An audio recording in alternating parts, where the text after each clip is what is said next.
By the end of this video, you are going to have so much more crafting resources and valuables. Ultimately, it took me 10 minutes to get 22 unique trophies, 33 rare trophies, 163 uncommon trophies, and I made 7,487 old world money from all the valuables that I got from this farming method in such a short amount of time.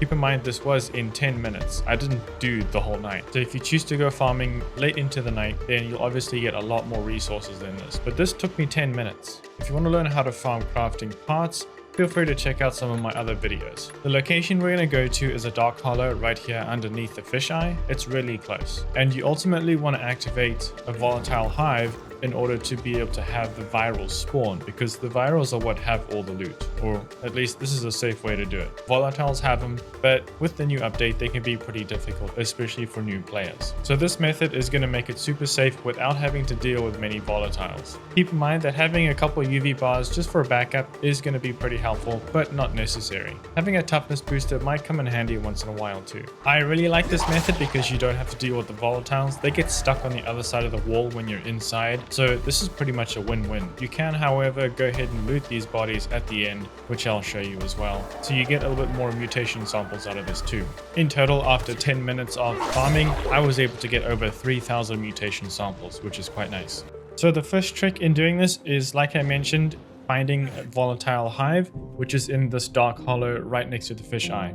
If it doesn't spawn, you can always fast travel to the metro station and then go back and try again, or you can sleep and then fly back and see if it spawns. It has a lower % chance of spawning, so if another anomaly nearby shows up, go ahead and kill that anomaly and try not to kill yourself in the process, and then fly back over that dark hollow and it should spawn. So try this a couple times. If it doesn't spawn, and it should go ahead and spawn after you do a few of these attempts. Then it's just a case of going inside the building. Do not cause a chase on your way into the building, otherwise this is just going to make it a lot harder where volatiles will spawn. But even without a chase, there will be about 2 or 3 volatiles in here, as well as some goons. So just go ahead and kill them. You won't start a chase when you're inside here. And keep in mind, I am doing this on easy and at nighttime. If you do this at daytime, it's going to be a lot more difficult. So then it's just a case of killing all the virals that show up, but don't kill the volatile nest.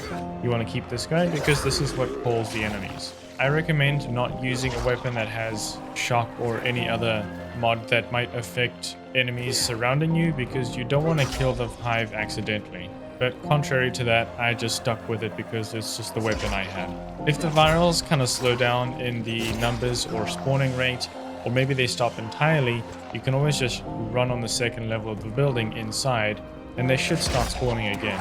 Alternatively, if you want to keep them spawning, you can go up the ladder into the top part of the dark hollow.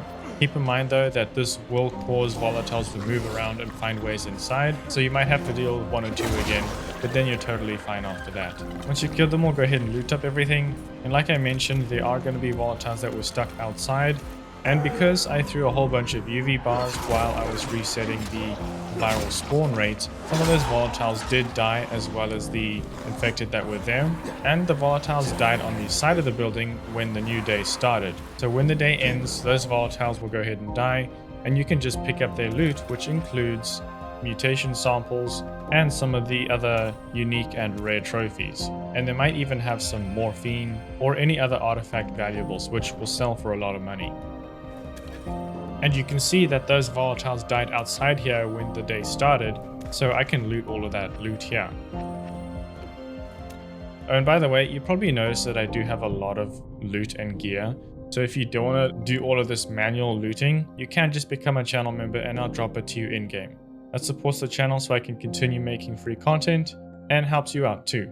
If you want to see some other farming videos very similar to this, feel free to click the video on screen. Those are also very helpful. Depending on the time you watch this, those updates might have changed them a little bit. So I'm going to be continuously updating these types of methods with new updates. So subscribe and stick around. I'll see you in the next one. Thanks for watching.